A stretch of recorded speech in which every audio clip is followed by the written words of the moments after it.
everybody. Welcome to Whispers on AM 1600 WKKX, the Valley's Watchdog. It is 6:09 p.m., about 47 degrees out here in downtown Wheeling. Yeah, it sure has gone downhill all day. Went from 70 to 40, but at least it's not snowing tonight. It did hail in Glen Easton today. Did it really? Did you see that hail from the northern panhandle of Texas? The one that was like just feet deep. It was crazy. Yeah. Oh, I've been in Denver, actually.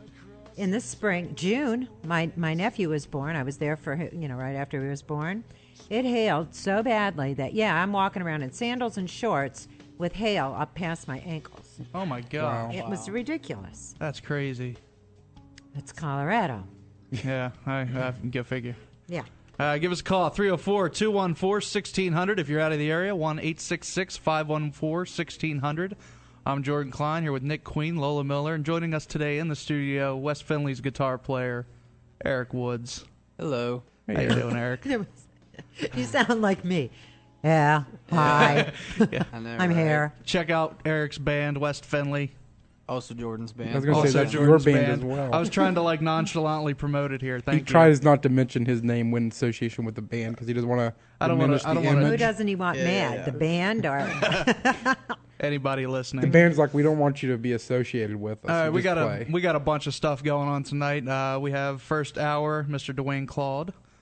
Second hour, we're going to be joined with Mr. Anthony Atha with Morgantown Paranormal Conferences and Miss Amanda Deschong. Do you want to tell the good news that we're paid at the prison? Yeah, we're paid at the pen. good. We're good. So everybody paid. Everybody's signed up. Everybody can go. I went today and did all the final registers.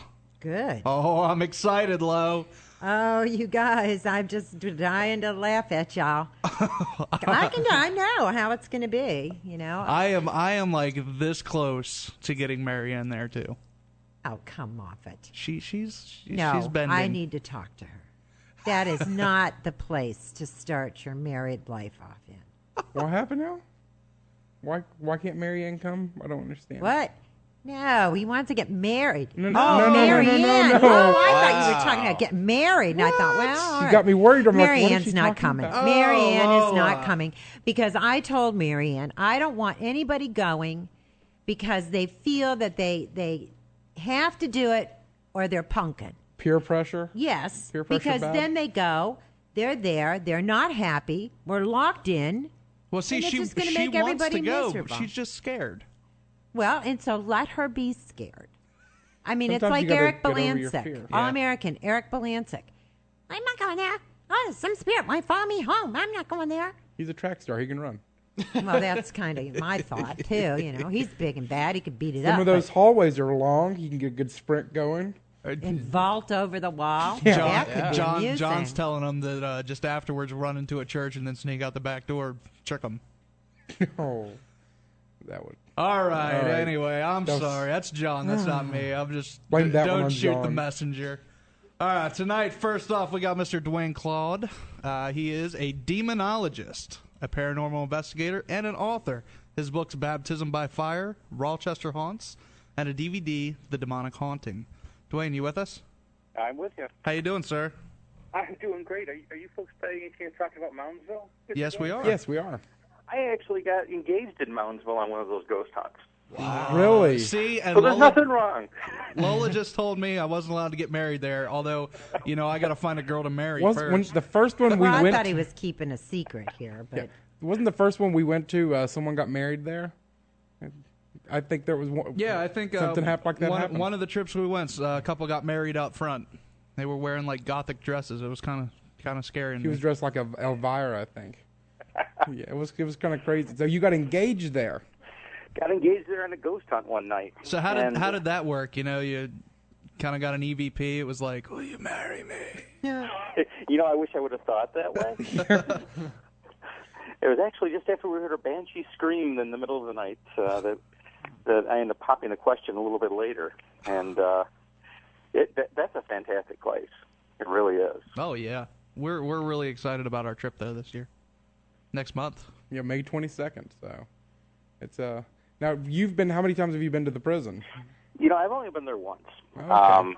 But it was really quite the experience. I always wanted to go to the cemetery, though, that was on top of the mound. I'd never made it there. I'm a big guy, so that's a long walk. Well, the funny thing is, when we went down there, we'd actually picked a hotel to stay in, and we ended up staying in a haunted hotel room at the same time. Really? And what are the chances of doing that? I was going to ask what the hotel is, but that might not be. Okay, what's the hotel? Yeah. Go ahead. It was so long ago. I almost think it was called like the Mound or something. It was only a couple miles from the penitentiary.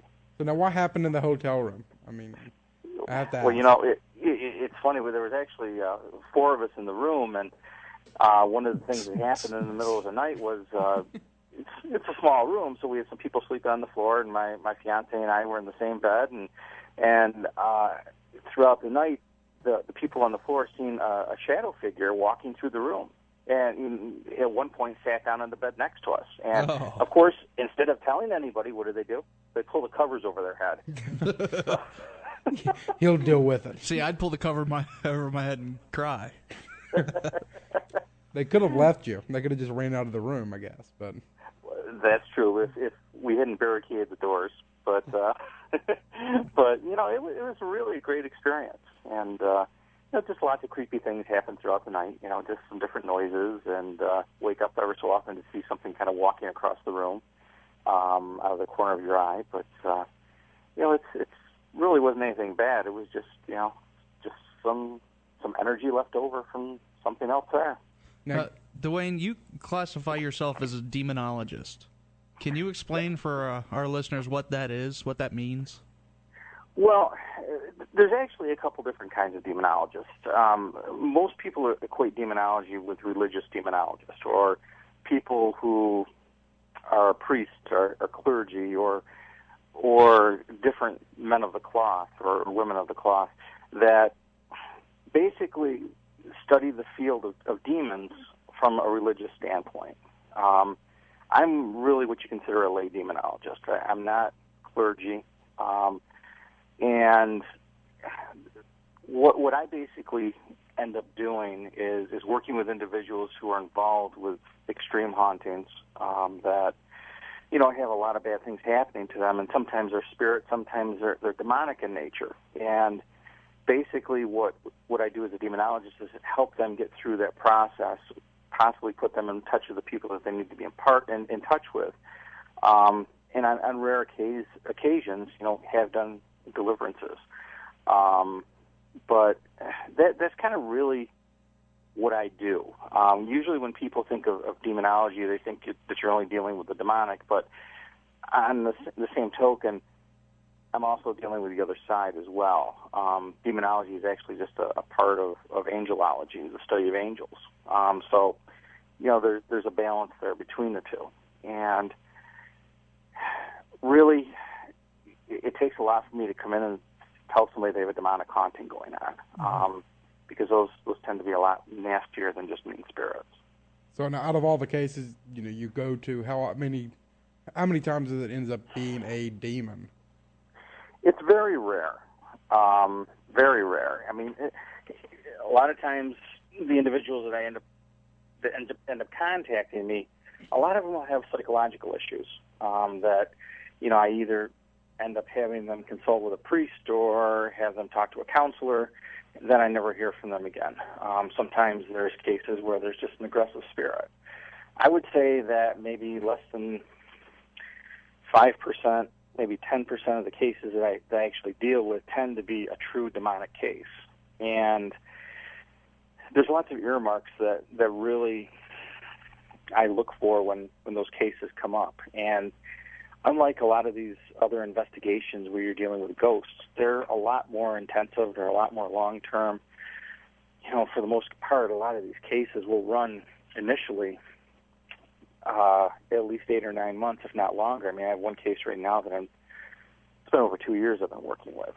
And it's a much longer-term process, and there's a lot of care after the fact.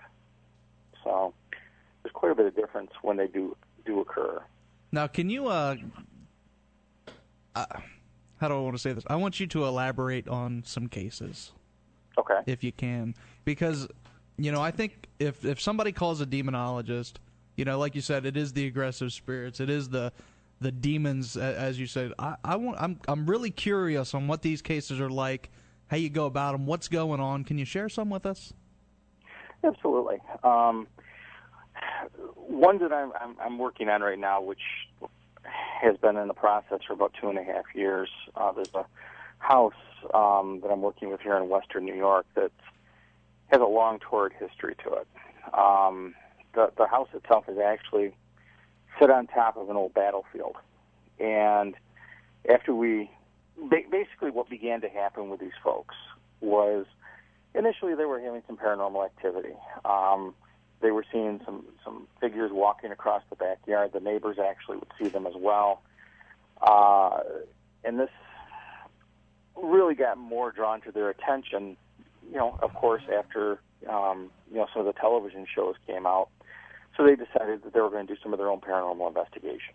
Mm-hmm. So they went out, started snapping some pictures, got some really strange pictures. We're getting some EVPs and different things like that. What they found was after they began to do that, different things began to happen around the house. For instance, they began to see faces. They'd take pictures and they would capture something. Now, you know what? That can happen with spirits too. So we'll just kind of set that aside. But other things began to happen in the house. For instance, for a long period of time, the doorbell would ring at 3 o'clock in the morning 3 times. Oh, jeez. They began to have these awful smells come through the house, smells of feces and urine and sulfur, and then they'd be gone as quickly as they came.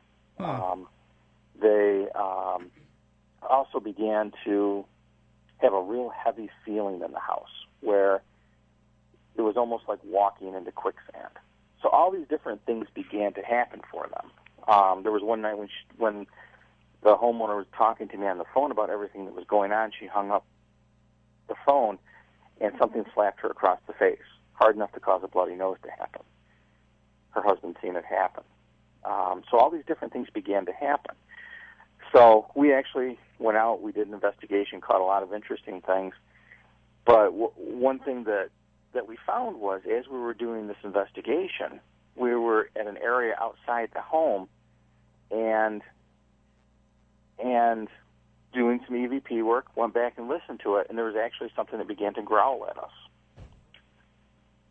We actually went to it a little bit further into the EVP, and there were some things saying the nastiest things that you'd ever hear. Really? F and this, F and that. And, I mean, just basically threatening to kill and all sorts of really bad things. Well, we went back and actually began to do some research on the property. Now, the property was actually on top of a battlefield, but it was also a concentration camp for the Native Americans during the Revolutionary War. So you know that lots of nasty things happened there. Prior to the house being there was actually an old farmhouse. Well, as we began to go through some newspaper articles, we discovered that there was a 10-year-old boy that had hung himself from a bunk bed back in the 1920s on the property. But as we continued to dig even farther and talk with the homeowners, they had begun to tell us that after they had purchased the property, the house had been vacant for some time, so they knocked down the old farmhouse, built their house, and as they were in the process of building their house, there was a multiple string of deaths that began to occur around the property. They had a couple that actually pulled into their front driveway and killed themselves by carbon monoxide poisoning. Wow. And like they just randomly drove up there? Yeah. No connection or anything at all to the house? No, not at all. Wow. That's really scary. It gets more scary in the fact that one of the gentlemen working on the house died in a car accident on the way to the house. Okay, maybe we can chalk it up as coincidence. But one of the people who was actually working on the furnace for the home went home one day, hung himself for no apparent reason. So now we have 2 documented hangings attached to the property. As time goes on, different things begin to now happen at the house. Now, was the hanging in the same area of the house as the 10-year-old boy? No. Actually, the gentleman went home to his own house, hung himself. Oh, wow. Just after being at the property. It got to the point where the mail people stopped delivering to the house because they felt uncomfortable pulling up in front of the driveway. Jeez. UPS refused to deliver there. But then what began to happen is a young child in the house began to go through some personality changes. He became very aggressive.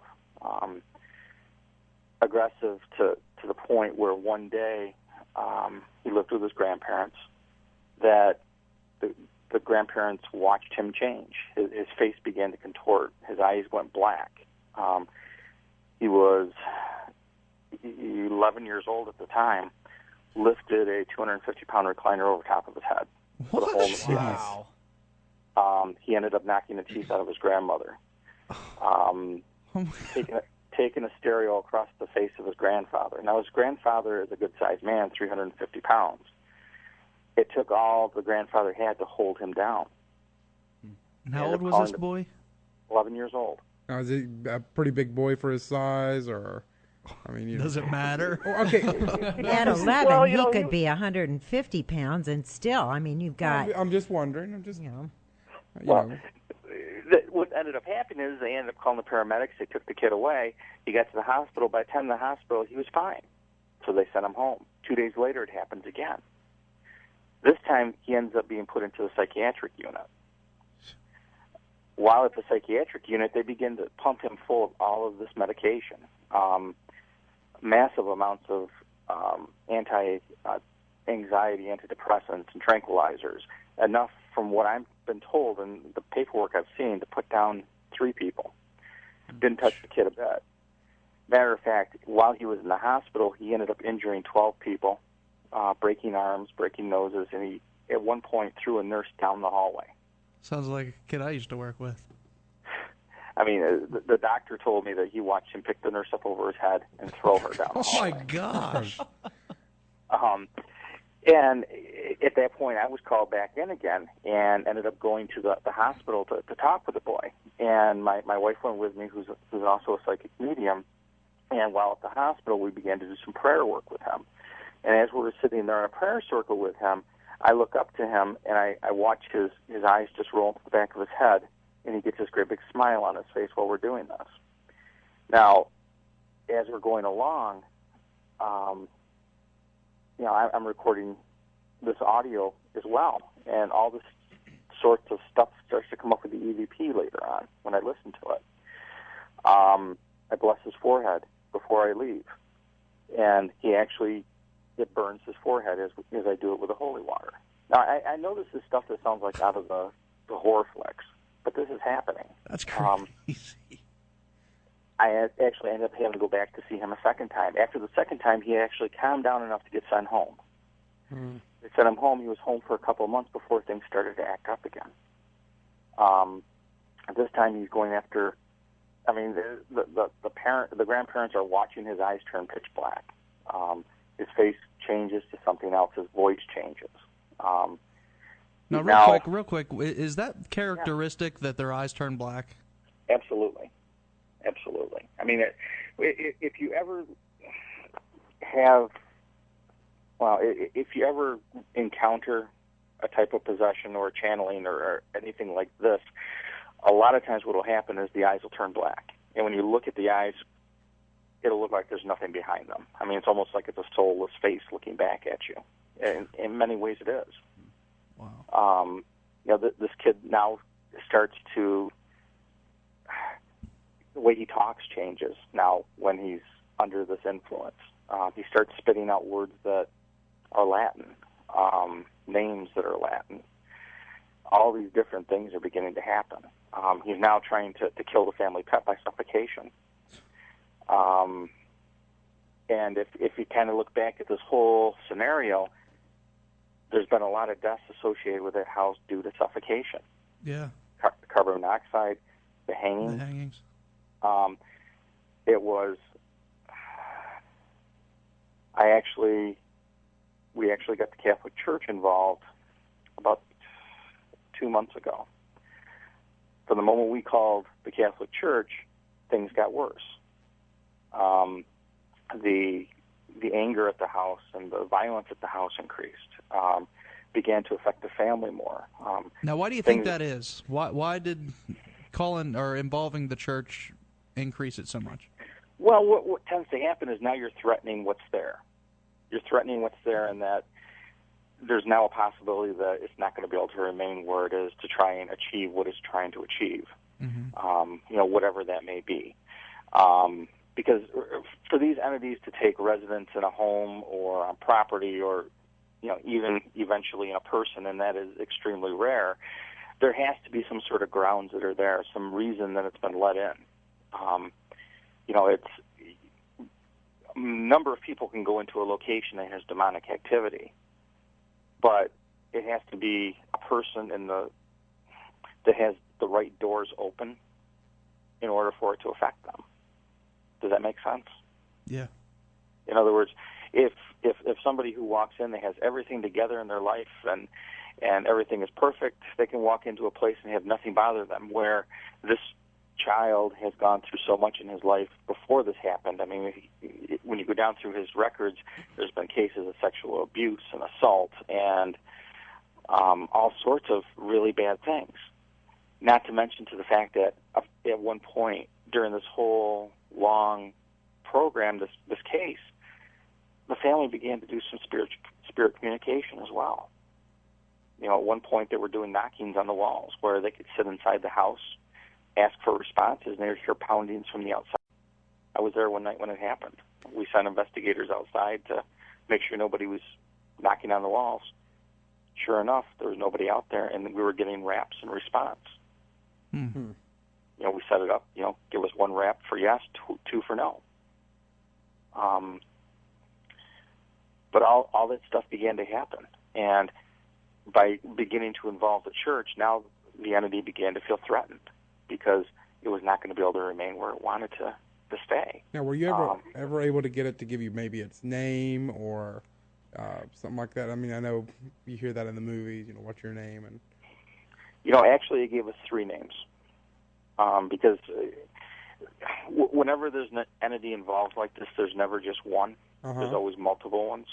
And sometimes even multiple ones will split to make more. But usually, in my experience, there's always been 3. Usually the ones that make the most noise are the least powerful, and the ones that remain the quietest are really the ringleaders, I guess you'd put it. The way that I kind of look how the demonic is all put together is it's a lot like an army. You have your grunt soldiers up to your lieutenants and captains. So you have the demons that do a lot of the dirty work, but then you also have a hierarchy of power above it too. And every case is different as far as what's involved. But what ends up being involved with this case are some very powerful entities. And Go ahead, I'm sorry. No, that's okay. I can just throw these in real quick and let you go from there. But 6 weeks ago, the boy's 14-year-old cousin came to the house. A few days later, went home, hung herself. Jeez. So this is a case you're working on right now, kind of. It's not something that happened like years ago. No. This is happening as we speak. Why do these people not move? I mean, honest to God, even if I didn't believe in this kind of stuff, why would you stay when all of these things are happening? Let me give you one more before I answer that. This past Saturday morning, I get a phone call. Oh, my God. Don't tell me.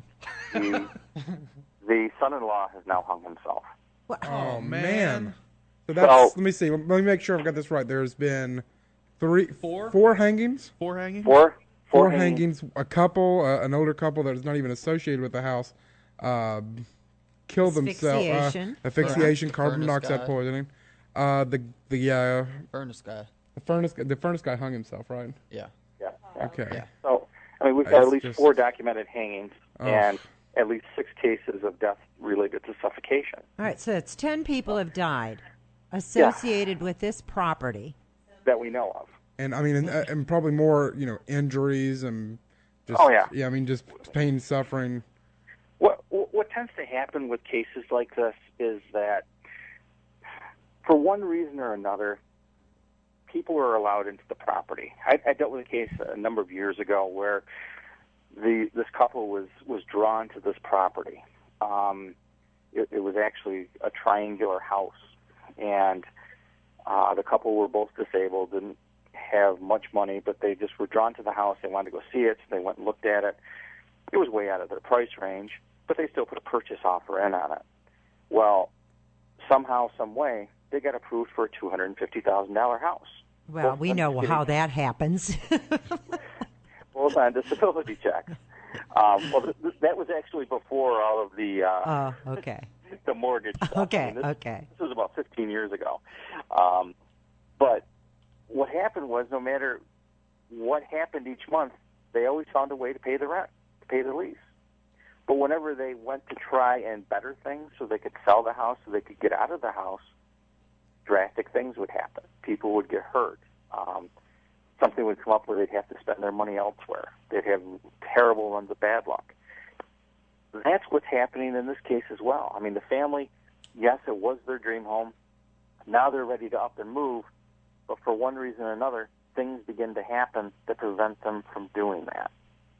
And I'll be honest, I don't know if them leaving the property would solve the situation, because what's going on right now is more involving the boy at this point than the property itself. And it's still happening even when he goes to the doctor or the hospital, wherever he's at. So it's more now the demons move from possessing or the house and moving to possessing him. Well, it's not like, if I'm hearing it right, it's not like the the Amityville case, where they all left and the demonic stopped with the house. It left them as they left the property. It's following them around.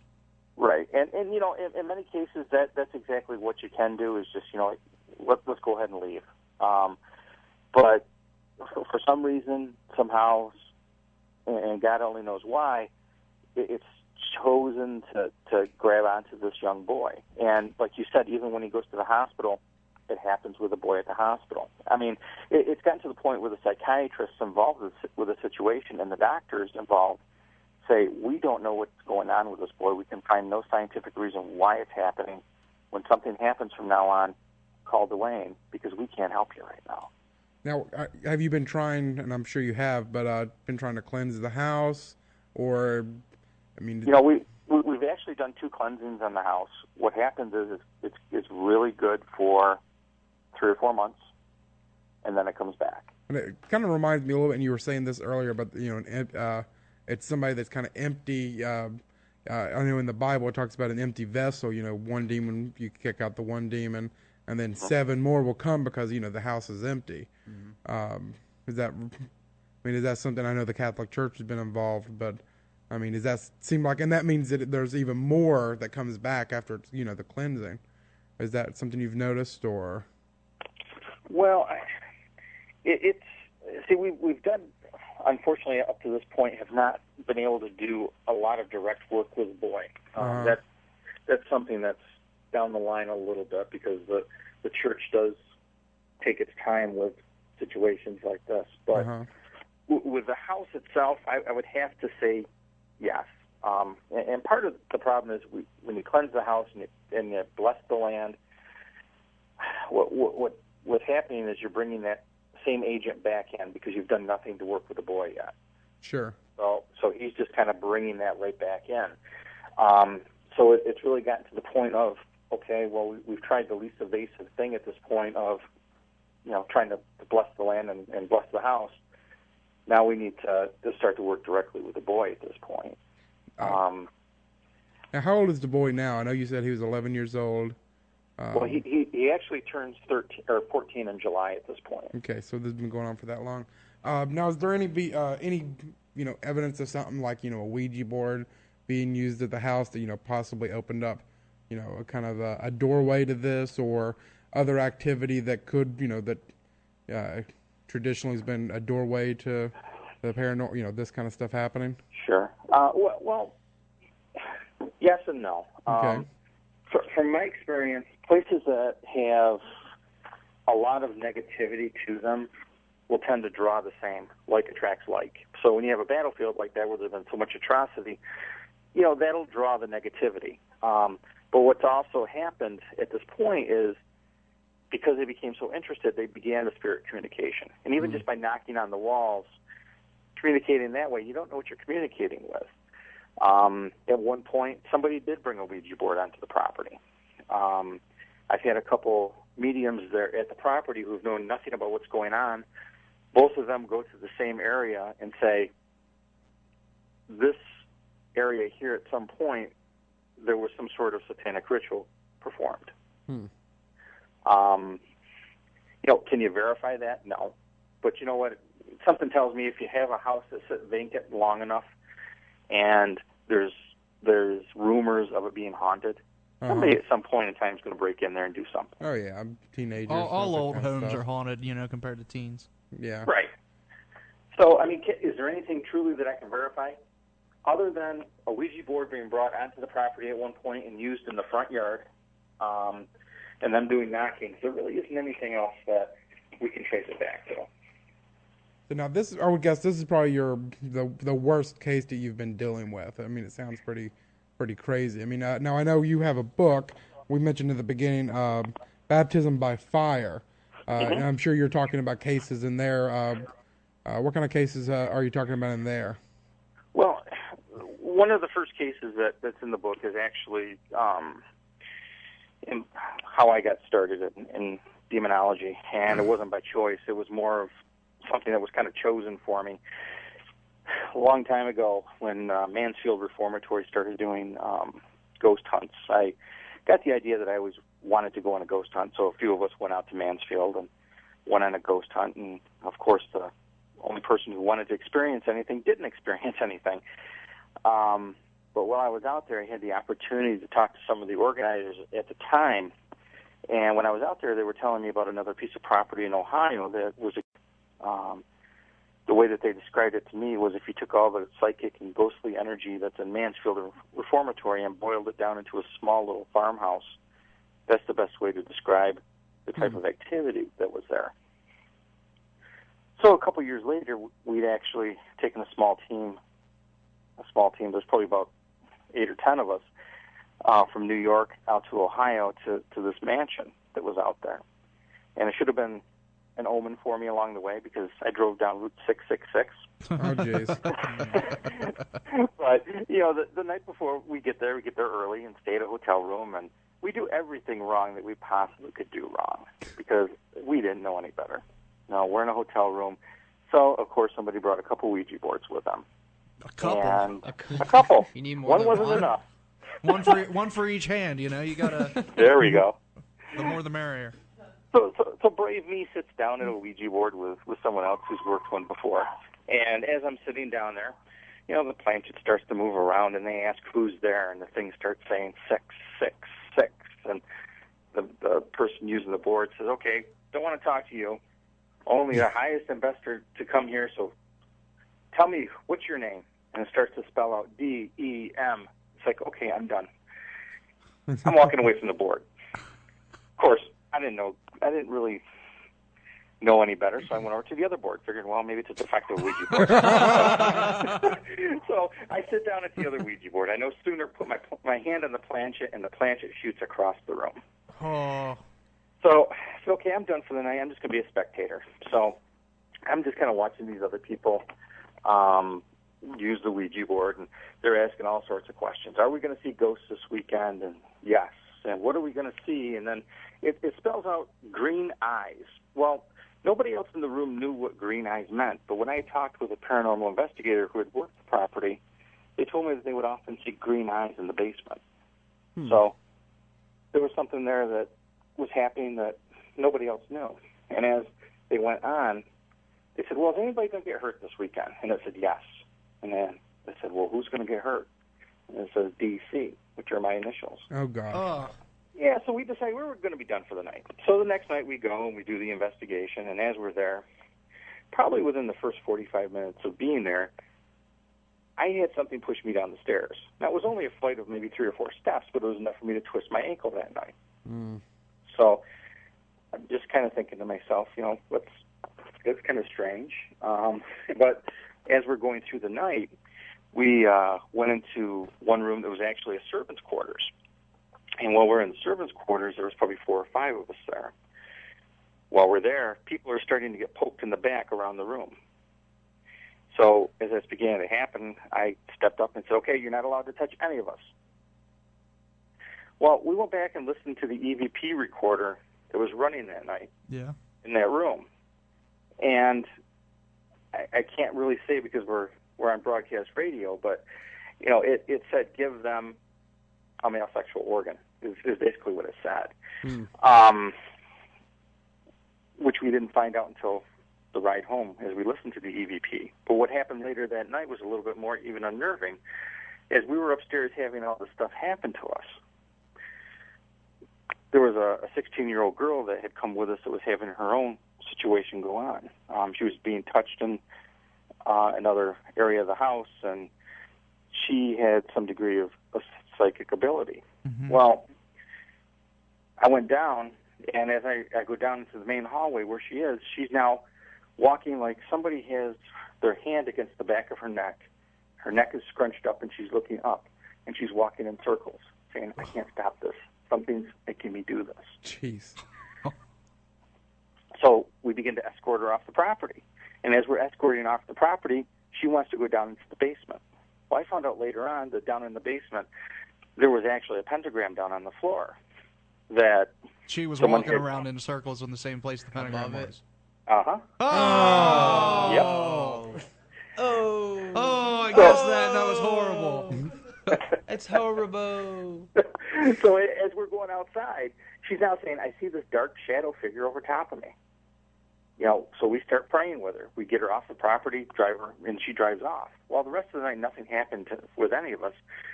But things didn't stop for that girl there. On the way home, they actually stopped about 2 hours later, and as they're going up to a hotel room, the mother of the girl looks behind them to see that shadow figure walking behind them. Oh. Now, were you driving back up? I have to ask. Were you driving back up 666? Yes, they were. Oh, I would have picked another route. No, you got like all of my hair is like standing up on end, and I'm a balding man, so. But the next day they drive home, and as they're getting home, the daughter or the mother's in the back seat, and the daughter's in the front driving with her boyfriend next to her, and it's near dark. And as they're getting closer and closer to home, the girl grabs the back of her neck and like it was in pain, and something just stabbed me in the back of the lower back as well. Oh. So they didn't think too much about it. Being in the car for a long time, maybe it's just some aches and pains. But then the mother of the daughter looks next to her to see a shadow figure looking at her. And I know this sounds strange, but gave her a little wave like, here I am. She turns back to look at it again. It's gone. But when they get home... Was this in the car? This is in the car. Oh, my goodness. Now, when they got home, they checked the girl. She had what looked like a burn on the back of her neck and also a burn on her left side in the lower back. For the next 6 months, this thing terrorized not only that family, but everybody else who went on that trip. I mean, they would wake up to bed shaking at night. They would wake up to something sitting in bed with them, voices. I actually have videotape of a shadow figure going in and out of bedrooms at somebody's house that went to this. My fiance was attacked, and she never went on the trip. It got to the point with her where there was poundings on the wall all night. There was growling happening at her house, hair being pulled, all sorts of really nasty things.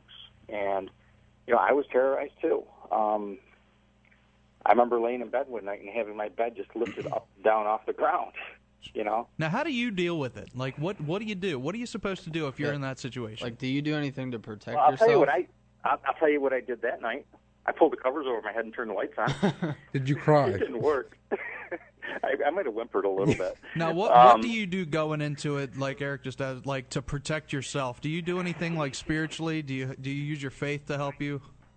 Now I do. I didn't know then. Mm-hmm. I was lucky enough to have actually a demonologist to help me through the entire situation. And as a result of that, I've had a lot of people find me as a result that are having problems. But what I tell people is when you're going on an investigation, whether you're going in there with scientific equipment or as a medium or whatever the case is, take that stuff with you, but you got to carry your faith in your back pocket because you never know what you're going to run up against. Mm-hmm. And, what I always do is I always say a prayer of protection before I go into a building. And that prayer is really dependent upon your own faith.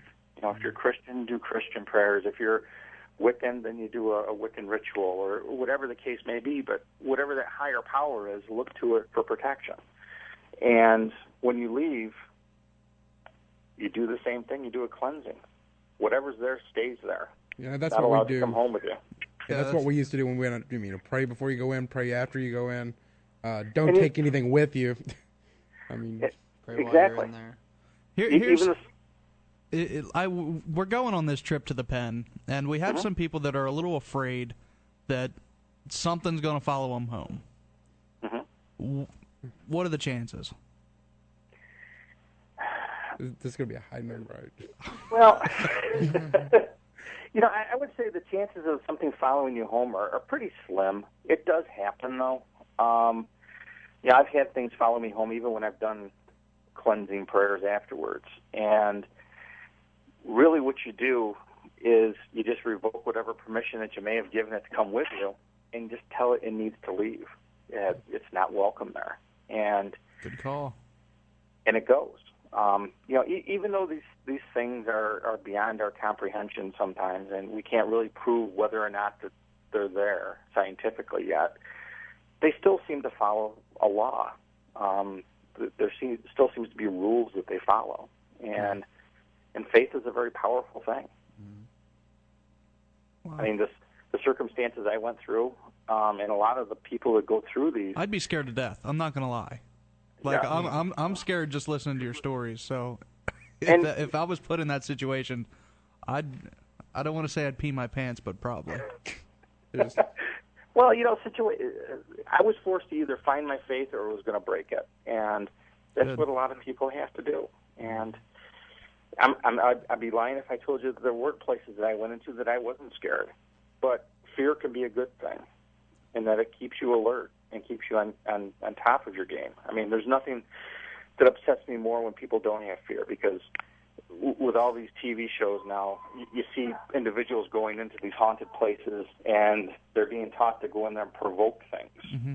You call them names, you yell at them to get some sort of response. Well, I've witnessed, 250-pound hockey players brought to their knees by doing that. And I have to hear that story.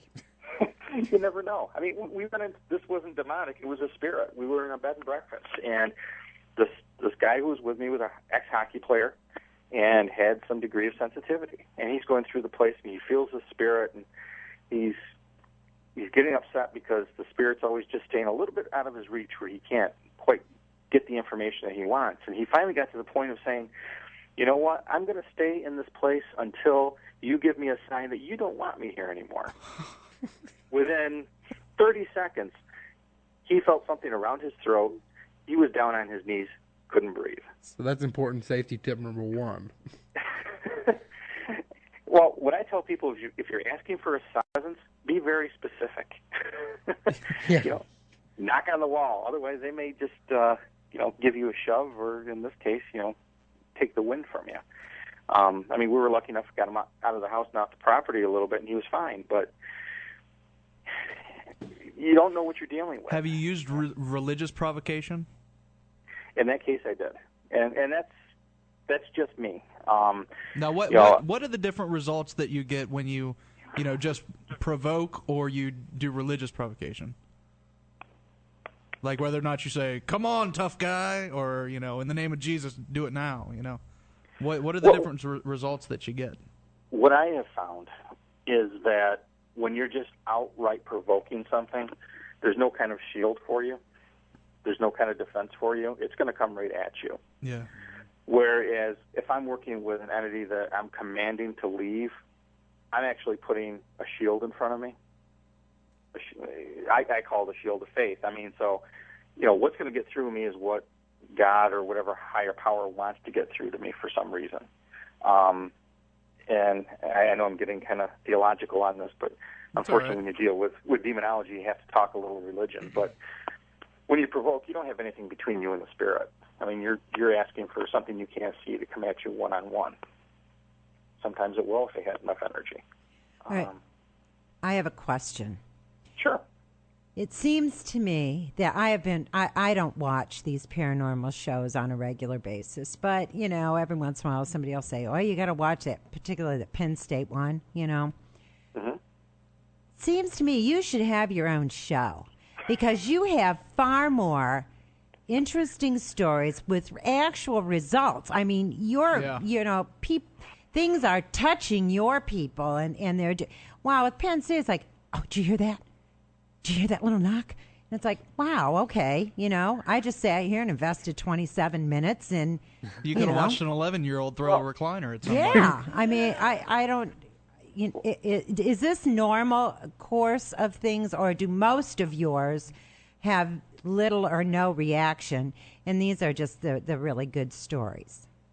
Well, I mean, these are the really good stories, but you should write a book. He did. He did. There's going to be another one. But, what I find is it's either one gamut or the other. It's either going to be really, really active like this, or there's going to be very little. And this is really a topic for another show, but demonic hauntings go through different stages. There's an infestation stage where it's where they basically infiltrate the home or the person's life. It's like when cockroaches come into a house. You don't know you have them until you have 1,000 of them. Yeah. That's when you see the first one. And then it goes from infestation to oppression, where it begins to separate the family to finally possession. So, I mean, as you go through the stages is when things get much deeper and much more powerful. So not all of them are like this. Usually you can stop them earlier, and if you catch them earlier on, there are less things happening. Now, here's another question for you. We're running out of time here, and I want to make sure one of our listeners, let's say, needs some help. Mm-hmm. How would they get in contact with you? Well, easiest way is to go to my website, and they can email me from there. And my website is DwayneClaude.com, and it's DWAYNECLAUD. Or you can go to my other website, which is WNYParanormal.com. Either one of those they can contact me at. Okay, now, and then your books, we have those linked up on our website, but your books are there on your website, Dwayne Claude, and books are Baptism by Fire, which is your the story of a demonologist, Rochester Haunts, a ghost hunter's guide. Then you have some books coming out, you said. Is that the Finger Lake Haunts? Yeah, I have a Finger Lake Haunts coming out in October, and then a Southern Tier New York haunted book that's coming out first part of next year. And I also anticipate first part of next year another demonology book at some point. Okay. Well, we're definitely going to have you back on with us. This was fun, and I want to get in deeper with you. And it's sure. Yeah. After the Penn trip, just very quickly. So I should not go in there and yell, "Hey, you son of a bitch! Why don't you come out and show me?" Or should I go hit the button and just? I did not. I can say that. Okay, I'm just making sure. And hey, I do this for a living. That's true. Or should I go in and play like music from, say, like the 40s or the 30s when a lot of those evil guys were in there, and try and lull them into doing something? Well, if you go in and say the first thing you said, take my phone number with you. Okay. But I would just say, whenever you go into a place like this, go into it with reverence and respect, and that's what you're going to get back. All right. Okay. Now, would it help if we brought in music? Because we talked about that before. Yeah. Would it help us? Yeah. There's been a lot of groups that have seen a lot of results when you play music from that time, where the activity will actually increase. I've never tried that. Yeah, I think that's what we're going to have you back on after we get done, because we're going to want to talk with you about it. You should come down to the prison with us. We should have asked him. I'd love to. If you want to come, May 22nd. May 22nd. We can throw you in. I need you.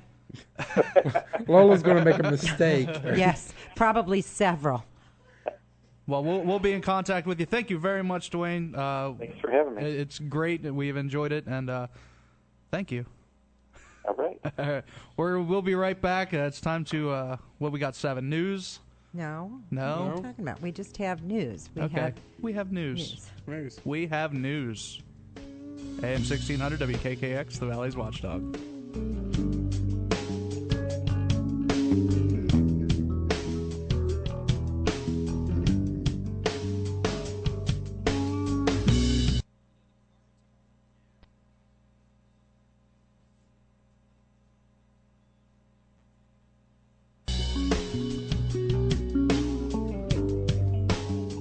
Welcome back to Whispers, everybody, on AM 1600 WKKX, the Valley's Watchdog. It is 7:09 p.m., 47 degrees. Or according to Lola's little clock on her desk, it's 74 degrees. I don't think we can believe Yeah, that. that's down in Miami. Give us a call, 304-214-1600 if you're out of the area. 1-866-514-1600. Little change of plans today. We were going to have Amanda DeShong on to do some readings. Some things came up. She's unable to join us today, but we will have her back on soon. I did talk to Stefan Watanabe. Yeah. He does want to come on with her, and unfortunately he wasn't able to come on. He's doing some photo shoots or something. See, it's So psychic. it's all connected. They both knew. He said that within the next couple of weeks he would be able to come on, that he's open for it, so it's going to be great. That's going to be good. He's excited for it. It's going to be interesting, the meeting of the, what do I want to say? Spirits? Minds. Just say minds. The meeting of the things. Don't make it more confusing than it is. We got a caller. Well, yeah, we have Anthony is waiting on the line, but Paula is losing us, so she wants to ask a question now. Okay, hey Paula, what's up? Hey guys. How you doing? I'm excited, waiting for May 22nd. I know, right? My friend from Pittsburgh and I talk to each other every day, and we're like schoolgirls giggling. And she's going to bring the holy water. I'm bringing the Depends. We're set. Put the holy water in one of those guns, the super soakers. It'll work a lot better. There you go. Well, I said, if we get thirsty, we'll drink it, if nothing else. Well, at least that means they can't possess you. It's a bad joke. Oh, man.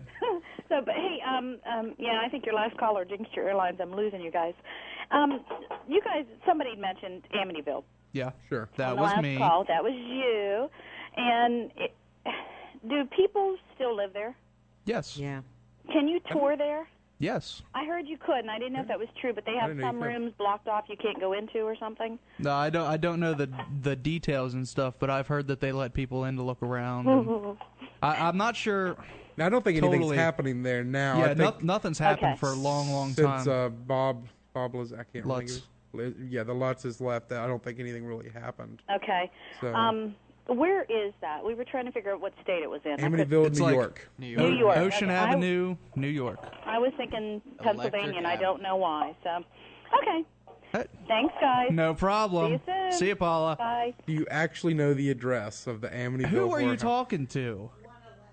Yeah, that's what I thought it was. I thought it was 111, but I didn't want to shoot that out there. What? Isn't it on Long Island? Yeah. Yeah. Who's the horror movie fan here? Okay. I don't watch anything else. Now, is this the real address? Although I did see That's- Marley and Me the other day, and I cried like a baby. All right, on the phone we got Mr. Anthony Atha. How you doing, sir? I'm good. How is There he is. everyone? Awesome. Tell us what you got going on. Okay, well, I have 2 new events that I'm excited to tell everyone about. Now, what is your group called, real first- quick? Is it Morgantown Paranormal Conferences? What do you call your organization? My company is called APG Conferences, and that stands for Atha Paranormal Group, and Atha is my last name. Clever. So, I mean, Wow. I didn't want to centralize us in one area by saying, like, Morgantown Paranormal Conferences Yeah. or Sure. anything Well, like that. I apologize. I just know that was the name of the last thing you did, and I You're didn't doing wanna so mess it much up. we can't keep up with you. That's, Yeah, we're going to be skipping around here, so I don't want to stay in one area with the name. Okay, what do we got going on? Okay, well, the first thing I have coming up is on May 2nd, and psychic medium Susan Shepard from Parkersburg, West Virginia, is coming back up to Morgantown, and we are going to have a thing going on at the High Street Banquet Center, and she's going to be doing a gallery-style reading, a Victorian seance, and the message circle where she attempts to contact family members who have passed on for people in the audience. Now, what is a Victorian And- seance? The Victorian seance, she starts out every time with it. I guess it's kind of like a warm-up. It's where she contacts spirits in the building. It's where she stretches. Like when we did our one at the hotel. Yeah. She contacted some people who used to be long-term residents. I think she contacted a hotel employee. And she was talking about how the PA system is going to be getting worse and some really random stuff. But she usually starts out with centralizing spirits in the building, and then she just starts walking around, and that's when she starts to pick up on family members. Now that's that one's going to be in Morgantown. We've actually had Susan Shepard on. She was a lot of fun. So that's May 2nd. And everybody's going to enjoy that if they go up, just to meet her. Now she also does the haunted Parkersburg and stuff. So she's really she's a really busy lady too. Yeah. Yeah. You got her floors are growing. You got another big event coming up too, don't you? Yeah. One more thing, real quick. Let me say that Susan's going to have her books, and she's going to have some hand-painted dolls. We're going to have our book and some hypnotherapy CDs. We have 3 front row tickets left and a bunch of general admission tickets. We've also done a promo code for Whispers. It's Whispers 12, and that is $5 off front row seats. All right. And you can get your No, I have the let me stop you there for just a second. I have linked up on our website the one to the second event. Can you send me a link, and when I get home, I'll link up the first event, so that people can go directly to that in order. If you don't mind doing that. Okay. Yeah, I made for the loyal Whispers listeners, I made a discount code. It's the same for both events. Okay. But like I said, for the first one, it's $5 off the front row. We have 3 tickets left for the front row, and you can get your tickets at shepherd.eventbrite.com. Okay, Shepherd. And we have links on our other websites, too, to get to that. Okay. Oh, sweet. Thank you. Mm-hmm. I'm sure our listeners appreciate that, too. Yeah, you said, not to interrupt you, you said you'll have your book there. Now, you never told me you had a book. What's the name of your book? We just finished it. It's called Building a Bridge, A Guide to Spirit Communication. I wrote it with my fiancée, Jess, and right now we're self-publishing. We're in the process. We're talking with the publisher to have it published by them. Yeah, we have it available electronically on CDs right now through events that we do and other events. So, well, once you get that published, we'll have to have you on to talk about it. Great. Yeah, I hope that's expedited and we get that done soon, but it took quite a while to write, and kind of proud of it. So yeah, you're going to have to let us know what's going on with that. That way we can hook it up on our website, too. All right, no problem. All right, Western Pennsylvania Paranormal Conference 2009. Now, this is what I'm really excited about. We are, too. Now, this one's right down the road from where we're at. This is in Washington, PA, correct? Yes. Okay. We have a little bit of... Really it seems like we got a delay. From Wheeling. Yeah. All right, so what's going on with it? Who do we got? Sorry, there was like a little delay or something. Nick got confused. Oh, it's okay. It's it's on May 30th, and we're opening the doors at 9 a.m. It's going to be at Julian's Banquet Hall downtown. Actually, a 100-year-old armory, so there's a little history with the building. All right. We like to get places like that. We're going to have 7 speakers on the technical and metaphysical aspects of the paranormal. We're going to have 1 cryptozoologist, and he was with us at Morgantown, too. What's his name? Kurt McCoy. Okay. We were actually just talking with him. He's going to be coming on the show, I guess sometime this summer. Summer. Yeah, actually, the gentleman that won the tickets last time we were on, he was talking about he loved him at the Morgantown conference. Yeah, he wrote us a letter letting us know that we had to get this guy on the air. Yeah, so because he enjoyed him so much. Kurt's great. So who else you got? We have Susan. Susan's going to be speaking, as well as she's going to be doing her message circle after the speakers. So she's going to be instrumental in the conference.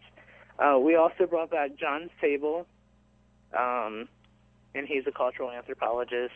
Ooh. And has tons of stories. He's helped produce movies, and he's got a lot of history. He's very engaging to listen to. We're bringing up Sharon Kincaid, and she's the founder of the South Atlantic Paranormal Society, and she's the ambassador of the Worldwide Paranormal Reporting Center for the state of South Carolina. Oh, wow. And she's going to be talking about why she believes in the paranormal and improving the field. a little more localized in the area, we have Sean Kelly from the Pittsburgh Paranormal Society, which is one of the big paranormal groups in Pittsburgh. Yeah. Joey Ward from Georgia, and he's the director of the West Georgia Paranormal Research Society. So he's got quite a drive. Are these guys going to be speaking at it? Are they speakers? Yes. Yeah, these are all speakers. How long does this event last? It is all day. Like I said, we're opening doors at 9 a.m. Mm-hmm. The first speaker will go on around 10 o'clock. We're going to have 2 speakers, and we're going to have a break for lunch, and then we'll have 5 more and a break for dinner. And then that's when we get into the psychic circle with Susan Shepard. And she does that for around 2 hours usually. She tries to hit a lot of people. And then if you have any energy left after the long day, we're opening up the venue for paranormal investigation because, as I said, it is a 100-year-old armory. Now, is this going to cost anything extra above and beyond the ticket price? There is a basic admission fee, and I broke it down to 3 different tickets this time just because I know some people came to the last one. Yeah. They didn't really want to do everything. They just wanted to do one thing. Yeah. So I broke it down to 3 separate admissions, and it breaks down into the basic admission, which will get you in to see all the speakers. You get to mingle with all the vendors. We have some really cool vendors coming this time. And so that's the big chunk. That's, a lot of the learning, a lot of the people who are getting into it or want to expand their knowledge. Yeah. Susan Shepard is the next thing, and that requires another admission. A lot of the technical people don't really get into the psychics and the mediums. Yeah. So that's why we separate that. And a lot of people are really into that, and they think that's really awesome. So that way you're separating, you're cutting the price down for people who don't want to have to sit through everything. Yeah. Yeah, and what happened last time, we just had a basic ticket and an all-access ticket.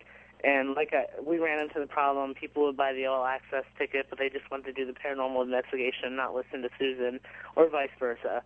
They just wanted to see Susan and not do the investigation. Okay, so how much are these tickets? Well, our basic admission is $45, but we're giving all Whispers listeners 10% off, so around $40 right there. The first 6 people who register tonight are going to get a free hypnotherapy CD from a hypnotherapist in Pittsburgh, and that's sponsored by Visions Magazine Online.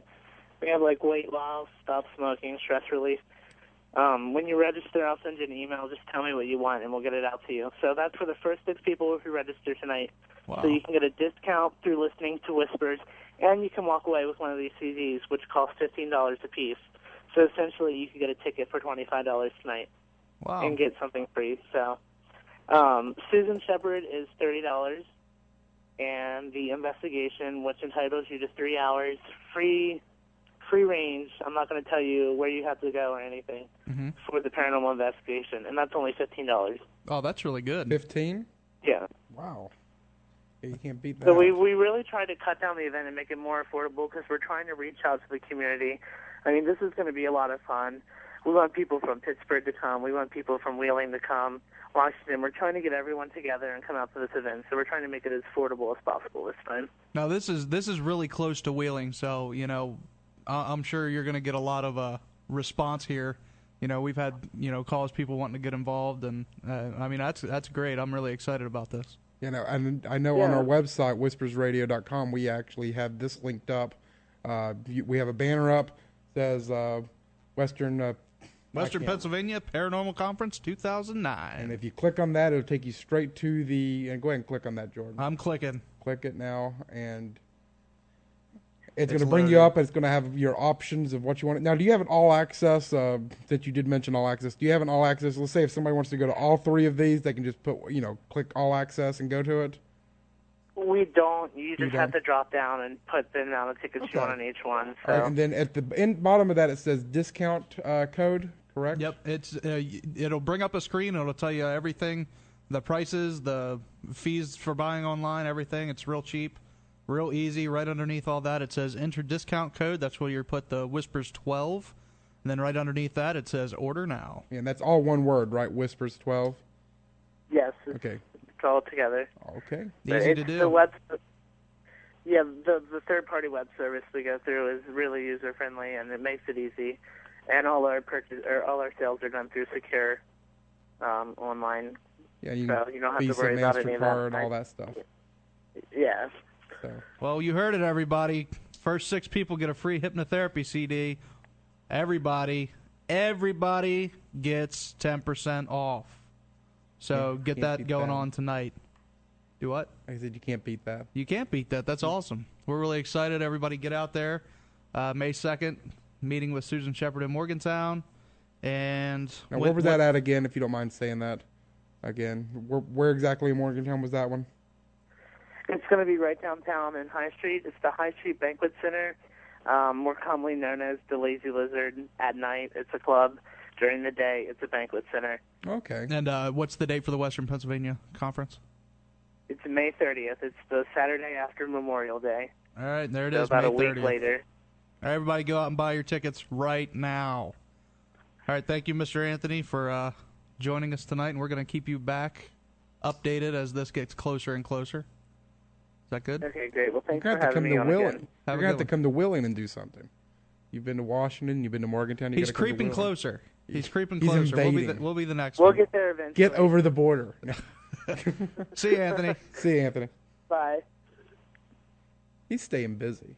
That's cool. We get our own discount promotion code. Who we got on the line, Lo? That's Paula listening. That's all. Hi, Paula. Listening. Is she still listening? I'm sure she is. All right, I want to hear from everybody out there because this is kind of what we were talking about over the break. Ouija boards. What do you think of them? What do you? Paula, you're on the air. Oh, great. Thanks. Well, you know. Are you still listening? Of course I am. Okay. Okay, Ouija boards. Are they real? Are they fake? What are you opening up? Do you use them? I want to know your thoughts. Call us 304-214-1600, 866-514-1600. I bet I'm the only person in this room that has never used a Ouija board. I bet you're wrong. You haven't either? No. We're blood brothers. Anybody else? Anybody? Yeah, you're Oh, right. I have. Okay, yeah. You haven't? We have... Okay. Yeah, we have someone else in here. You and Eric. So, me and Eric. Why haven't you ever used one? I just heard stories that freaked me out. So Yeah, that freaked me out, too. I figure, why ask for trouble? Yeah, why like mess? driving down 666 and then driving back up, but after all that you're asking for trouble. Paula, what do you think about Ouija boards? They scare me. Have you ever used one? When I was a kid, No. yeah, and of course it was somebody else moving it, I'm sure, because it was slumber party and that kind of stuff. Yeah. But no, I won't have one in my Paula home. going to get kissed by John? Yes. It's like, you will die. No, they never said that kind of stuff. It was always, at slumber parties, you wanted to know who was going to have a boyfriend and who was going to get kissed. And Am I going to marry Rick? yeah. Did any of this ever come true? Heck no. Look at us. Do you think it did? Well, she could have kissed him. I don't know. Well, we were talking about Mary Rich. Oh, Mary Rich. Radio Rich? No, Oh, Mary that was- Wealthy. Oh, These guys are like dense. This is like being I'm trapped in thinking of the a forest. name. I I don't was know. too. I'm sorry. Catch up. I thought that was your I know it. husband's They're name. lame. What's that? Marry into money. So Gotcha. lame. Oh, wow. I would have asked that. So as- tell me this: why do toy companies make Ouija boards? Because it makes money. That's right. Because that's and I know they were selling them. I was actually at the Martin's Ferry with that toy store.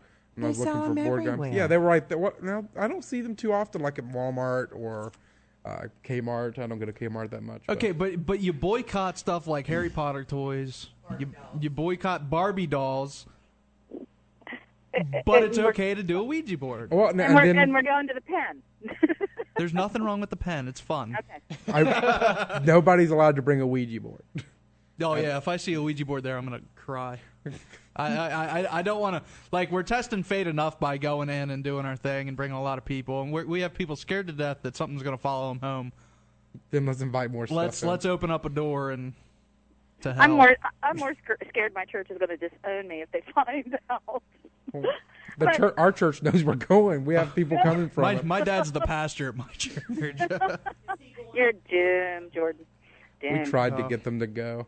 Now they've also mentioning Ouija boards. There are also something out called angel boards, and I don't know if we've ever talked about those. But what's the difference? I Really? think they're exactly the same thing, except Yeah. for one of them you're trying to talk to angels now, And it's probably pink. Yeah, I think and it it's little is, angel and- wings instead of the typical triangle. But do you Yeah. think just changing the name changes what it is? No.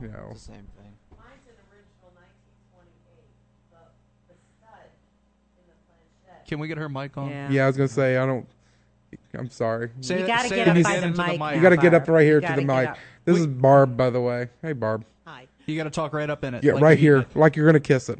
Oh, Don't kiss it though. mine. No, Sammy's been there. Don't kiss him. Yeah. it. She's sitting in Sammy's seat too. So. Oh, I feel honored. Okay. I'm honored. I got the You should. Sam seat. No, mine is an original 1928 Ouija board. It was my grandmother's, and in the planchette, it's not a little stud. It's an actual diamond, Wow. Ooh. and it's made of marble. The planchette itself is marble, and the board is coal, and it's overlaid with some kind of wood. So I'm not gonna lie, that's kind of freaky. yeah. And now, of course, today the boards are made out of cardboard. Yeah. The planchette's made out of plastic. Right. But here's what's it's what's going through my marble. head. Like, was she a witch? I don't. Wow. Well, back in those days, Oh. everybody owned Ouija boards. But they I mean, had that's like- seances on a regular basis. That's My like grandmother hardcore. believed in the power deep. of the earth. I'll just leave it at What's Now, that. the one thing I'm now, thinking- that whole thing is made out of crystalline type rocks. That's what I was gonna which say. is exactly what Amanda uses in all of her practices. My grandmother Everything believed is in not evil, Jordan. I just. But the first thing, which one of you said? Was she a witch? That was him. That was me. I would I never mean, go that way. honestly. Come there on, are George. people that Because- believe in this that are not witches and we're Weren't not they called evil. witch boards? My mom was not a witch. Why do we okay? associate with it? But I thought Ouija boards. The original name was witchboard. What wasn't it called a witchboard? Well, you got the internet there. Ask the internet. Bum, bum, bum, bum, bum, bum. Now, What does Ouija stand for? Well, wait, I'm looking it up. Ouija is which is French Yes. for yes. Ja, which is German for yes. So that's the way that that's the history behind the name. Are you making stuff up? I am not making that Yeah, up. I think- I bet you if you look that up, that's what it's going to say. You've got Ouija up there. Confirm me. It's doesn't- also This is known as a Wikipedia. spirit board or talking board. Any flat board with letters, numbers, and other symbols used to supposedly communicate with spirits. Parker Brothers is who made it. Sold them. When you get Parker's mass brother media. in there. Now, we played Ouija board on the The Monopoly Ouija board. board is found in China around 1200 BC. You will go to Baltic Avenue. Divination method known as Fuji planchette writing. Other sources claim that, according to Greek historical accounts of the philosopher Pythagoras Pythagoras. see, he reads all that crap. The Pythagorean His theory. sect would conduct math. seances at a mystic table moving on wheels. Anyway, Anything Okay, there for the Ouija? He was a triangle guy, though. What's he doing with wheels? It's math. during the 1800s, planchettes were widely sold as a novelty. The businessmen Elijah Bond and Charles Kennard had the idea to patent the planchette sold with the board on which the alphabet was printed. Patent. Make money. Well, yeah, of course. Everything. It all comes back to money. That's why I was saying we could get the planchette out, put it on like Monopoly. All right, yeah, you're right. The Baltic Avenue. Free parking. Take, you know, take you a walk act on. like this is, you know. I'm playing. No, you're not. Okay, That's I'm the not. sad thing. Yeah, I know I'm not. She always I just- did I don't her get- herself. Entomology. I don't is get yes enough- and yes. Yeah, I'm sorry. I don't get it. I don't get that many rights here. Grandma I don't get always much did right at hers all. herself. She didn't have to have anybody else touching it. Oh, really? She sat down in the evening and did this. It was her thing. After the whole And nobody day. else had to be there at all. No, Huh? no. Well, it's just like tarot. You can read tarot alone. Yeah, yeah. Yeah. So, but the ancient Egyptian word it means good luck. Huh? So see, it's not evil, I'm sorry. I have a question, guys. Sure. if I can butt in. Go ahead. Triangle seems to be coming up a lot. Is there some symbolism with that? And because I forget what your interview, he mentioned triangle a couple times, I believe, and then the How do you say it? Planchette? Yeah. Planchette, yeah. Kind of a triangle shaped, kind of. What's a heart? It actually has like. Is it? You see, I've now honestly never actually looked at The one. real planchette looks like a You have to heart. come up closer. You got to eat the microphone. Eat the microphone. The real planchette looks like a heart, and in the middle of this heart is a piece of glass. No. Okay. And inside the glass is the diamond. I know. Going back, of course, we mentioned Pythagoras. Did you say he's associated with the triangle? Yeah. I know a lot of people. I mean, going into the ancient Greeks and such, that math, is almost a mystical thing. We talked to Stefan Watani, and he talked about, a lot of his theory behind what Dreaming the Pyramid was associated with math. I mean, he, all kinds of numbers and stuff, and the pyramid itself being the epitome of that. Yeah, I think. So. Yeah. So we don't know. Yeah, I just know math's a really. We're trying to talk around it. We don't know. Yeah. Okay. I mean, it's you got 3 sides and there's 3. It's pointy. Yeah, I mean what does it all add up to? 180 or something? Yeah. Yeah. We're gonna take a break. Collect ourselves. Yeah, We'll be right back. AM 1600 WKKX, Valley's Watchdog.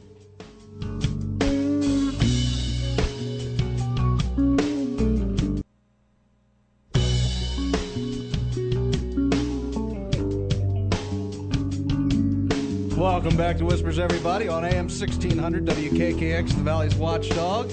As you know, our second hour is dedicated to call-ins, and we'd love to hear from you, what you feel about Ouija boards or spirit boards, however you want to call it.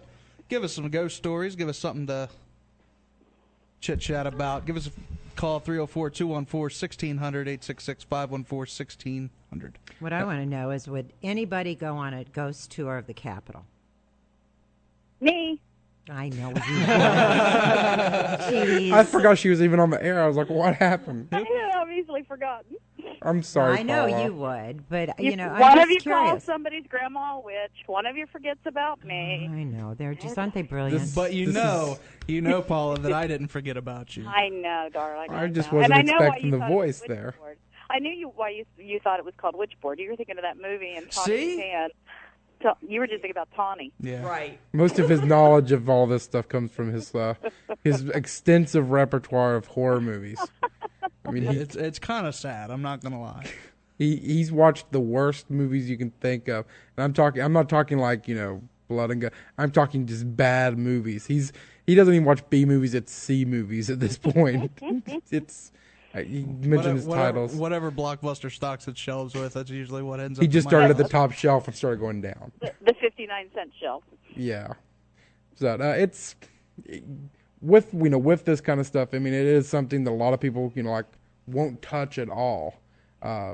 It's something you've almost got to go out and look for too, to find them. I mean, like I said, Walmart doesn't stock them. The only place I've only seen them actually at one place around here. KB Toys. Does KB Toys stock them? I think. I've never. Toys About R Us. Toys does. R Us. I was gonna say I bet you so.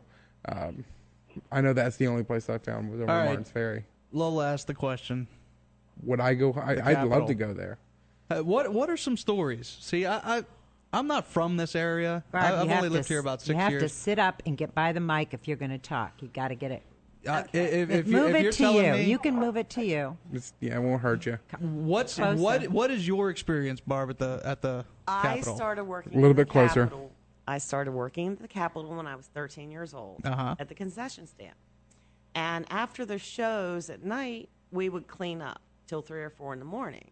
Clean up the theater and everything. And the stage, you could be in the back and you would see this white figure just walking across, lit, but never truly touched the ground, it was like you could see through it. And it would just walk across, and it would be like a ball of light, but it would keep going. And down in the bottom of the Capitol, I don't know if a lot of people know this, it used to be a bowling alley. Really? Yes, there was a Knew that. bowling alley down there. And before it caught on fire and they had to tear it out, the lane. I think it was lane 7 or 8. I can't remember which one. But when you would throw the ball, it would make like funny flashes and stuff, and it would stick. And it wouldn't come back, and then all at once it would come flying back at you. So nobody would use those 2 lanes, you know? Oh, what else? Oh, gosh. We used to climb up. We weren't supposed to. But we would climb up the ladder to go to the roof to watch the fireworks on the 4th of July because they would be on the island. And you could go up this ladder, and when you were halfway up the ladder, you could look down and see the lighting board, or the lights. They were all on, you know, their little thingies. And apparently years before, a man had fallen, hit the lights, and got hurt or passed away. I'm not sure. But I never saw that myself. But you'd be going up the ladder and somebody'd say, oh, look, there it goes. It's fallen. It's fallen. But the lights would move. So there's like 3 things right there that from the time I was 13 until I quit working there at 18 that happened. I saw the lady. How often did you see it? I saw the lady twice. I only saw the lights move once. And the bowling alley thing, I didn't actually see it. When I turned around, they were like, oh, look. Yeah. But I saw the lady twice. What about the guy in the balcony? Oh, my gosh. Oh, what? Scary stuff. You would go up there and nobody would be there. Yeah. Nobody would be there. And we used like leaf blowers to blow all of this stuff down to the front to clean it up. And you could hear this guy, and you could smell him smoking cigarettes. I'm not a kid. You could smell him smoking cigarettes and stuff.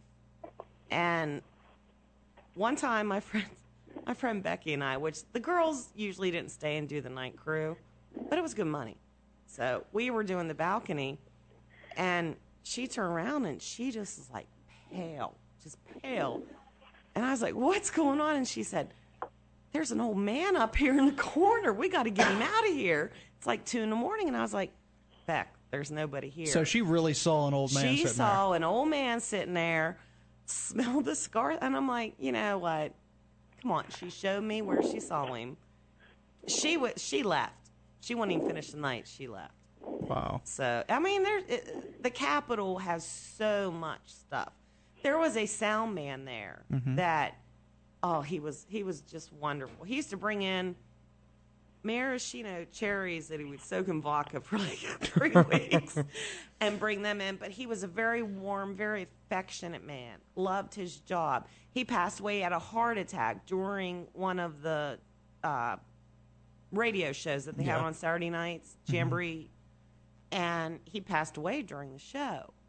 And for the longest time, Buddy Ray was the announcer back then. He would see him, and he would say, there's Dawn. But Dawn wasn't there. Of course, we all, assumed he was drinking. Right. Yeah. Buddy was kind of, But, yeah, there's a lot of wild stories connected with the Capitol. And I think spending the night there would be awesome. Now, is there a lot of reports of people that have died there, do you know? Or is anybody even heard? You mentioned 1, possibly 2 if the guy fell into the lights. I think most of the reports are that the EMTs came there, took them away, and they died. And they died, okay. Right.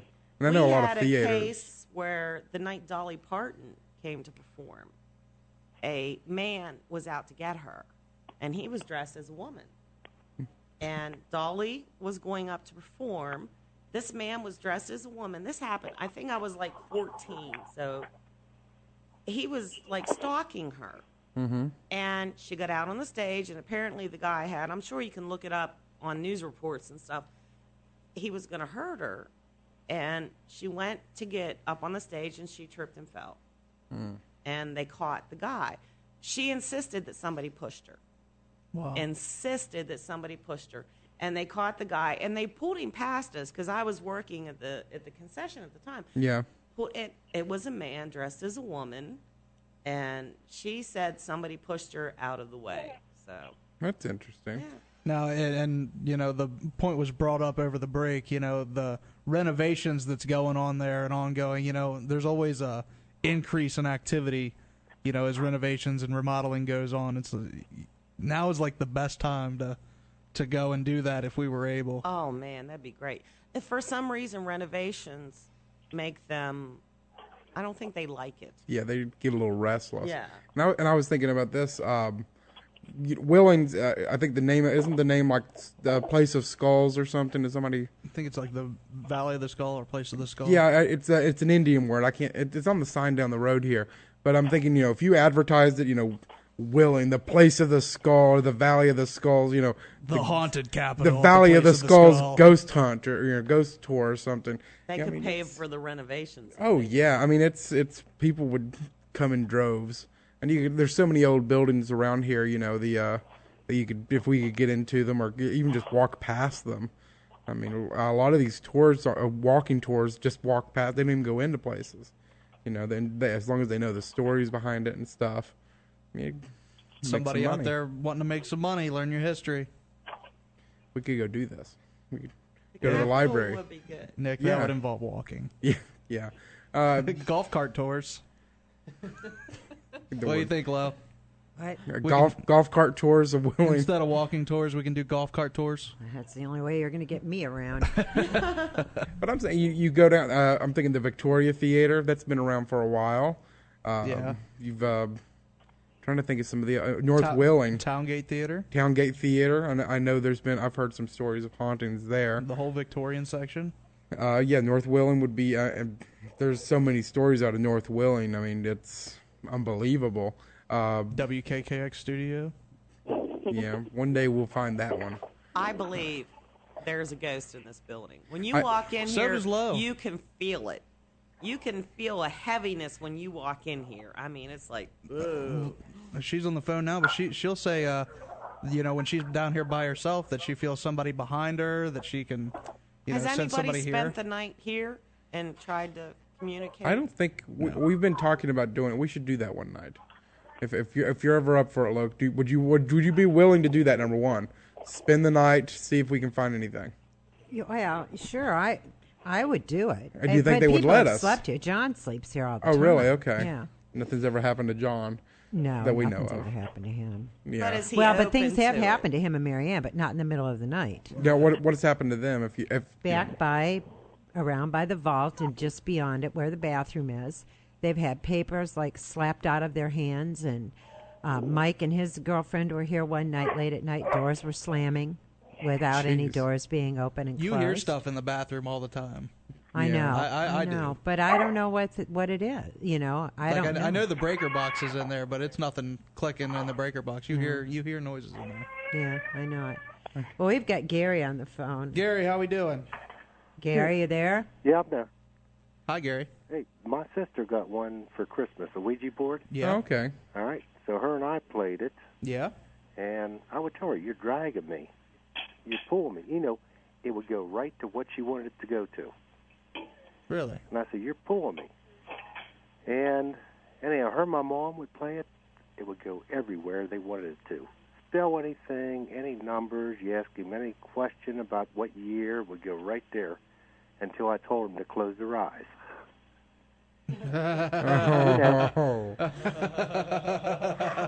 With their eyes open, they danced across the floor like they were dancing. It could be on TV right now on one of those shows. But no, with the eyes closed, I'd see my sister squinting her eyes and everything. I'd see her peeking. Truthfully, I don't believe in it at all. She pulled me, her and my mom. I know she pulled my mom. My mom believed in it. So you don't believe in it at all? Not at all? It's all made up? No, both of them did. I don't believe in it. When I told them to close their eyes, it didn't work till my sister was squinting and peeking out. They go straight to everything. Right now, 1947, right now, eyes closed, took forever. Huh. All right, well, I don't believe in it, but it's a good show. Thank you. Okay. Thanks, Gary. Well, and that's interesting because I'm sure a lot of people fake. I'm thinking, wonder if your subconscious has something to do with it. If you it's if got you to. asked I want to, will I marry a rich guy, And of course, you're going to be yes. Yeah. You drag it out on over, you know. The homely looking kid in the corner. Or if you have bad self-esteem, no. Yeah. I mean, it's interesting.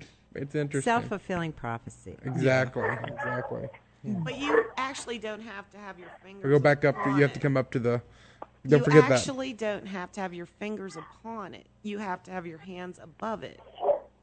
To get it to work the way my grandma did, you don't have to touch it. So your grandma didn't touch it at all. She just like hovered above it and it would move around. She would cross her hands like this, and she's got one hand on top of the other. And do it. Okay. And she never actually touched it. Now you've seen this happen before, where she'd put her hand on top of it and it would move without her touching it. I saw it one time. I was about 6 years old, and I ran in the other room and never watched her again.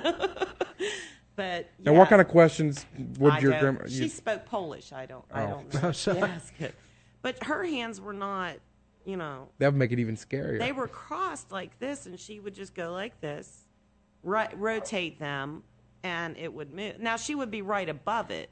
She wasn't like up here, but never actually put her fingers. Was this used? And Lola, you said that back then everybody had one. Was this you? Was it purely for a game? Was it like seance stuff? Was it a religion thing? No, it wasn't a game. It was, to her, it was some kind of every night thing that you did before you went to bed. Yeah. Yeah, it wasn't a game. It wasn't no, it was very serious. Back in like the 20s and 30s particularly, though, a lot of wealthy people really got sucked into this kind of stuff. I think Houdini had something to do with seances. And, I've heard that. And so it became very popular, And there's a big spiritualist movement. Most of those people were. Well, I'm thinking Arthur Conan Doyle. I mean, I think he stopped writing because he got so involved into, like the fairy photographs and going into doing these seances constantly and everything. Then they were really involved taking spirit photographs. That's what I was trying to think of. Trying to get pictures of like your dead relatives in your picture with you and stuff. Yeah. It's been a lot of money. Yeah, people did. Did. And what I forgot what I was going to say. Oh, you were talking about the crystals. I'm wondering, you were talking about she used crystals, Amanda DeShong. Yeah, she. And I'm wondering if there's anything with if you're putting your hands over top like she was doing that. She's channeling, concentrating your energy like that.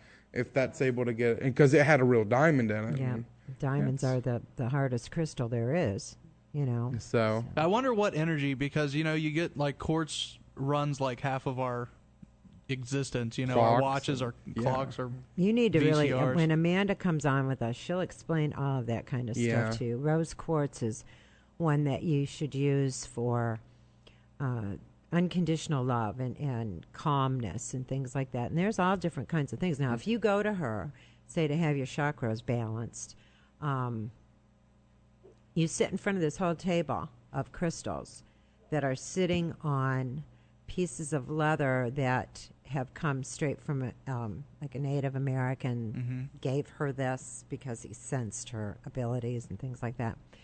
And she lets you just kind of look at them and get the feel of them, and you choose the ones that, your body, it's kind of like your body energy is choosing the crystals that your body needs.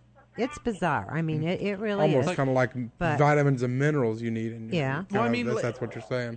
People walk around, they have like the copper or magnetic bracelets that are supposed to help their blood flow and this is stuff like that. Yeah. Why? But it's like the same kind of aspect to it, Yeah. Except for more spiritual side than medical side.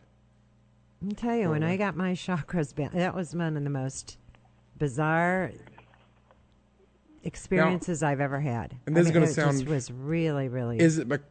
Was it bizarre because, I mean, it's the atmosphere that you were going into, and that that it's unique and it was something you'd never done before. Or Time went by like that. And I was there like an hour and a half. Sure. All right, here's another question. What is a chakra? It's points of energy down your body.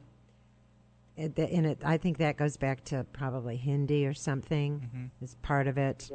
The third eye that you've talked about and that kind of stuff, that's right up up here in your forehead, and then your heart chakra and your I don't know I don't know all the names of them, but it's the different points of energy in your body.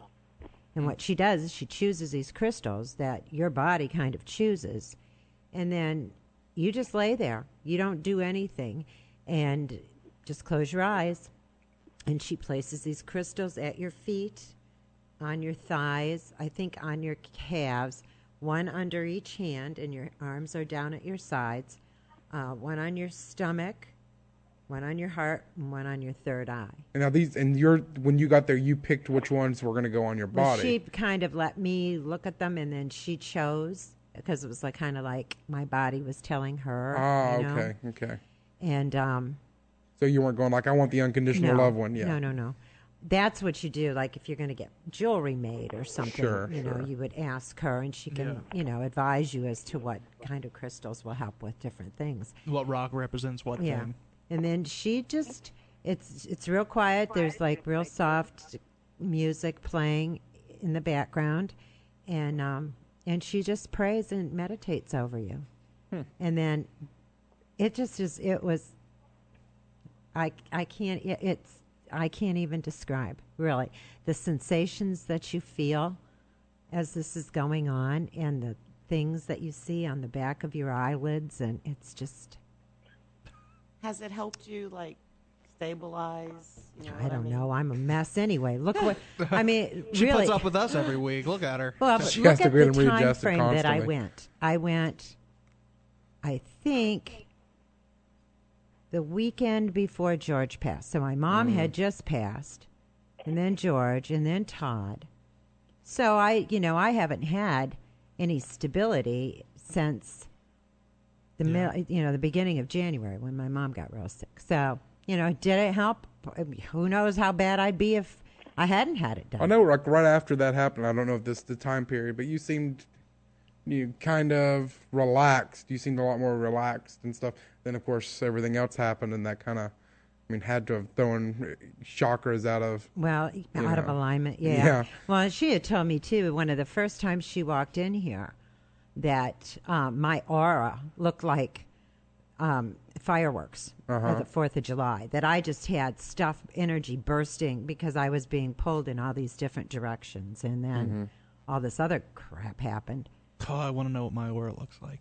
Well, she'll tell you that when she You were comes all in. happy and waiting for that today, weren't you? I was a little. Oh, it is. It is one of those things you kind of wonder what's going to happen. All right, Nikki, next week. Next week we have the weird U.S. Gentleman. Mark Morin and Mark Scorman. Oh, my gosh. Paula, I'm going to hang you up, okay? Okay, honey. Bye, Thanks. Paula. All right, I'll talk Bye, to you Paula. later. Bye. Bye-bye. They wrote Weird U.S., Weird New Jersey, and Weird a whole lot of other states. Now, there's not a weird West Virginia, so if you've got your weird West Virginia stories, you need to get those ready for next week. We'll have them on. And some of the stuff they pull out is like unknown stories, facts, places. Like they would have the prison. They'd have to have the prison there. Ghost towns, little Maybe the villages capital. where circus freaks live. That's in one of the books. Yeah, I mean, there's all kinds of weird stuff. If you got a Books A Million, your chances of finding it there are very good. I've got my Mothman for President T-shirt. Oh, they'd have to have Nice. Mothman for that. Nice. And I heard you and Bill talking about Mothman earlier. It made me feel a little special. Yeah. Right. Lola talked about me on another show. Yes, I did. All right, everybody, that's all we got for this week. Until next time, don't be afraid, only believe.